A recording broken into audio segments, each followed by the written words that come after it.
Hindi new कहानी।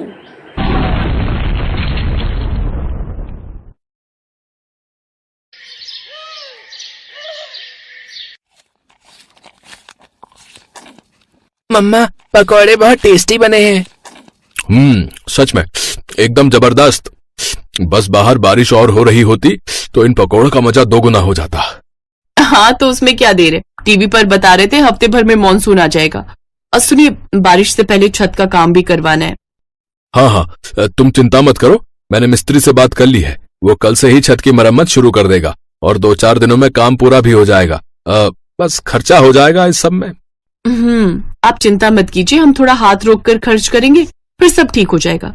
लेकिन छत की रिपेयरिंग जरूरी है, वरना बारिश में इस बार भी छत टपकने लगी तो बड़ी मुसीबत हो जाएगी। सही बोल रही हो। चलो अब मैं चलता हूँ, शाम को मिस्त्री आएगा तो उसे पूरी छत दिखा देना। अच्छा जी, आप चिंता मत कीजिए। ये एक मिडिल क्लास परिवार है। यहाँ कमाई जरूरत के हिसाब से है, लेकिन खुशियां भरपूर हैं। किसी को किसी से कोई शिकायत नहीं। 2 कमरों का अपना छोटा सा मकान है और रहने वाले बस 3। भैया, पिछली बार यहाँ से बहुत पानी टपका था, तो यहाँ थोड़ा ज्यादा मसाला लगाना, और वो वहाँ पर भी। अरे मैडम जी, यहाँ वहाँ नहीं, आपकी पूरी छत पर मसाला लगेगा। भाई साहब ने जितना बताया था उससे ज्यादा का काम है आपका। खर्चा बढ़ेगा। अच्छा, वो आप इनसे बात कर लीजिएगा, पर काम तो करवाना ही है, वो भी बारिश शुरू होने से पहले।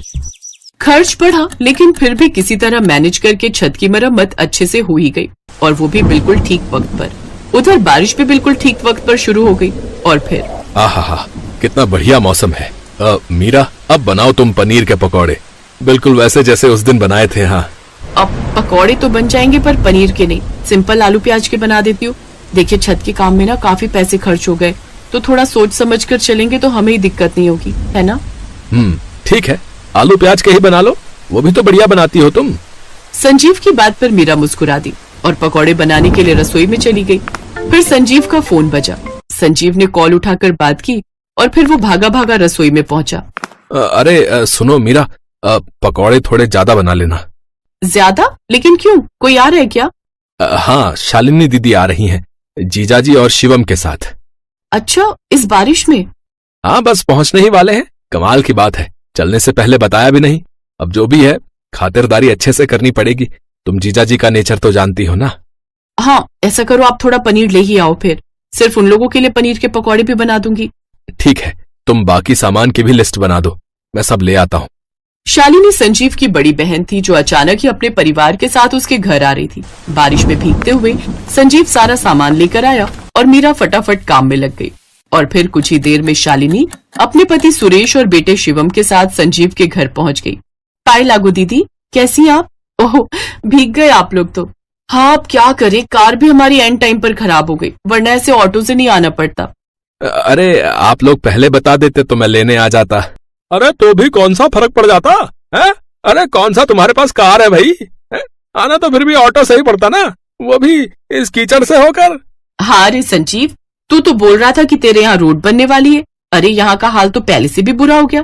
पता है, कोई ऑटो वाला इधर आने को राजी नहीं था। तेरे जीजाजी को 100 रुपए एक्स्ट्रा देने पड़े, तब जाकर माना ये ऑटो वाला। अब क्या कहूँ दीदी, कुछ महीने पहले सुना तो था कि रोड बनने वाली है, फिर बात आई गई हो गई। अब ये छोड़िए ना, मीरा ने गर्मा गर्म पनीर के पकौड़े बनाए हैं आप लोगों के लिए। और बताइए जीजाजी, फैक्ट्री का काम कैसा चल रहा है? अरे बहुत ही बढ़िया है, हमें तो सांस लेने की फुर्सत भी नहीं है, लेकिन क्या करें, तुम्हारी दीदी ने तुमसे मिलने की जिद पकड़ ली तो आना पड़ा, सब छोड़ छाड़ कर। हाँ, तो इकलौता भाई है मेरा। और सुन लीजिए, साफ साफ कह देती हूँ, इस बार अच्छे से रुक कर जाना है मुझे। पिछली बार की तरह नहीं कि बस 2-4 दिन रुक कर वापसी का टिकट बुक करने लगे। हाँ, दीदी बिल्कुल ठीक कह रही हैं। वैसे भी कौन सा आप लोग रोज रोज आते हो?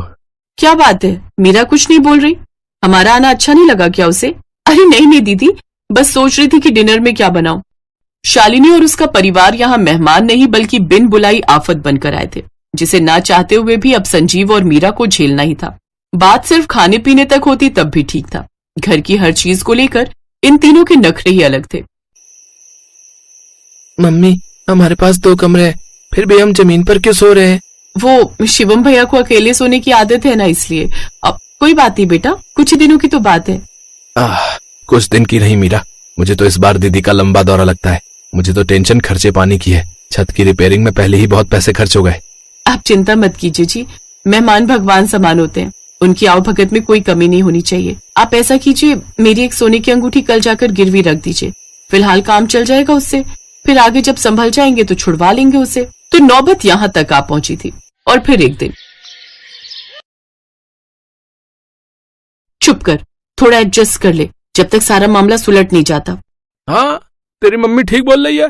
मैं तो कहता हूँ बारिश का अच्छा बहाना मिल गया तो 1-2 महीने यही रह लेते हैं। बट पापा, यहाँ बहुत दिक्कत है, रूम कितना छोटा है।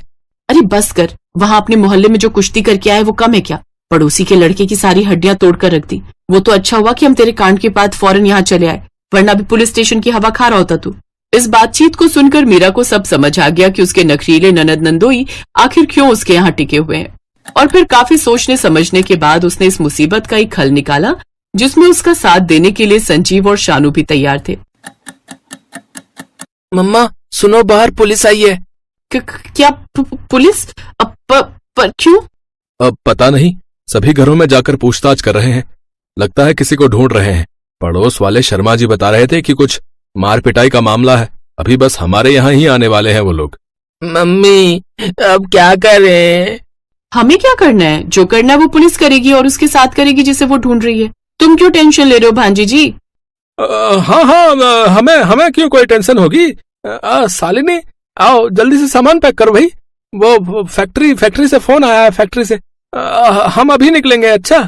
अरे ऐसे कैसे? इतनी जल्दी नहीं जाने दूंगी मैं आप लोग को। और फिर आप लोगों के टिकट भी तो नहीं हुए। हाँ जीजा जी, बाहर बारिश भी बहुत तेज हो रही है। इस मौसम में कैसे जाएंगे आप लोग?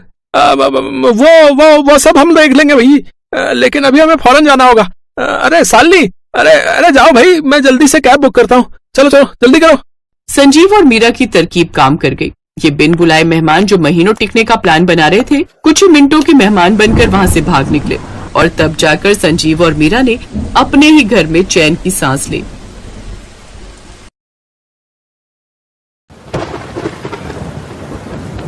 शकुंतला देवी ने अभी कुछ समय पहले ही एक साथ अपने दोनों बेटों की शादी की थी।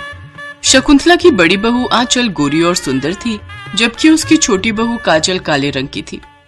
आंचल अक्सर काजल को उसके काले रंग की वजह से खूब खरी खोटी सुनाती थी। ऐसे ही एक दिन, ए कल्लो, देखना तेरे जैसे बादल पूरे आसमान में मंडरा रहे। अब जा जल्दी से जा और मेरे लिए गर्मा गर्म पकौड़े तल कर ला। जेठानी जी, लेकिन बेसन नहीं है घर में। तभी शकुंतला भी वहां आ जाती है। अगर बेसन नहीं है तो जाकर बाजार से ले आ। लेकिन माँ जी, बाहर तो बारिश हो रही है। हाँ तो क्या हुआ, तू उसमें डूबकर मर थोड़ी न जाएगी।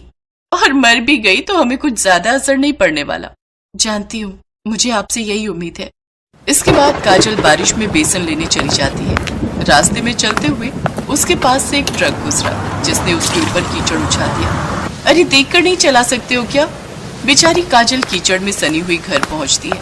उसे देखकर आंचल चिल्लाते हुए कहती है, आ भूत भूत।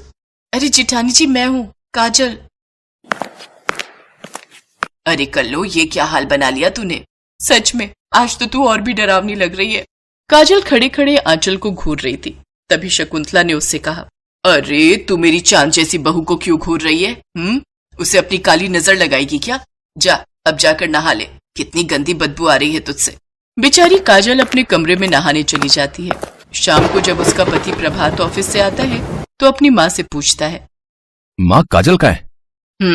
पड़ी हुई है अपने कमरे में। जरूर आपने ही कुछ कहा होगा। हाँ, तू तो हमारे ऊपर ही शक करेगा। पता नहीं उस कल्लो ने तुझ पर क्या जादू किया हुआ है। माँ, आपकी इन्हीं सब बातों से तो मैं परेशान हूँ। खैर, आपसे मैं बाद में बात करूंगा। काजल अपने कमरे में रो रही थी, लेकिन प्रभात के आते ही उसने अपने आंसू पोंछ लिए और उन्हें छुपा लिया।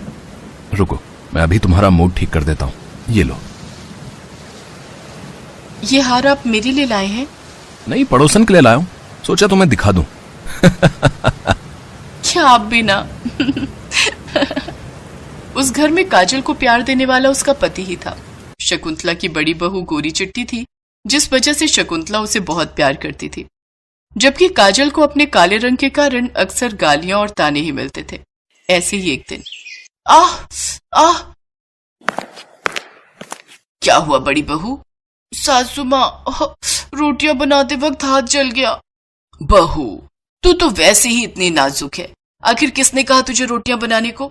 तू अभी रुक। काजल, अरे ओ काली बहू। जी माँ जी। बेशरम कहीं की, तुझे अकल है या नहीं? तेरी जेठानी रसोई में रोटियां बना रही है और तू अंदर आराम फरमा रही है। देख तो बेचारी का हाथ भी जल गया। जाकर रोटियां बना। काजल किचन में जाकर रोटियां बनाने लगती है कि तभी बाहर तेज बारिश शुरू हो जाती है। अरे मैंने तो छत पर कपड़े डाले थे, सब भीग गए होंगे। बेचारी काजल अकेले ही जाकर सारे कपड़े उठाकर लाती है, जिसमें वो खुद भी पूरी भीग जाती है। अरे ओ काली बहू, कहाँ घूम रही है? ये ले, ये मेरी साड़ी धो दे, मुझे कल पहनना है इसे। इन सब के बीच बेचारी काजल को अपने गीले कपड़े बदलने तक का भी वक्त नहीं मिला और उसको बुखार ने जकड़ लिया। अरे ओ काली बहू, ये तो तुझे अच्छा बहाना मिल गया आराम करने का। नहीं माँ जी, मुझे सचमुच बुखार है। अच्छा ठीक है, चल तू दवाई खाकर आराम कर। आज का काम आंचल बहू देख लेगी। क्या मतलब आपका आंचल बहू देख लेगी? मैंने अकेले काम करने का ठेका थोड़ी ना लिया है। ये क्या मतलब? बहू, तू भी इस घर की बहू है और काजल की ही तरह तेरे ऊपर भी इस घर की सारी जिम्मेदारियां हैं। सासू माँ, मुझे ये सब बहू और जिम्मेदारियों के पाठ मत पढ़ाइए। अगर मैं बहू हूँ तो आप भी तो इस घर की मुखिया हो, तो सारी जिम्मेदारियां आपके ऊपर भी हैं। और वैसे भी मेरे पापा करोड़पति हैं, तो मुझे ये सब घर के कामकाज करने की कोई जरूरत नहीं है और ना ही मेरे पास पैसों की कमी है। शादी के बाद अपनी पहली बारिश के मौसम को मैं इस तरह वेस्ट नहीं जाने दे सकती।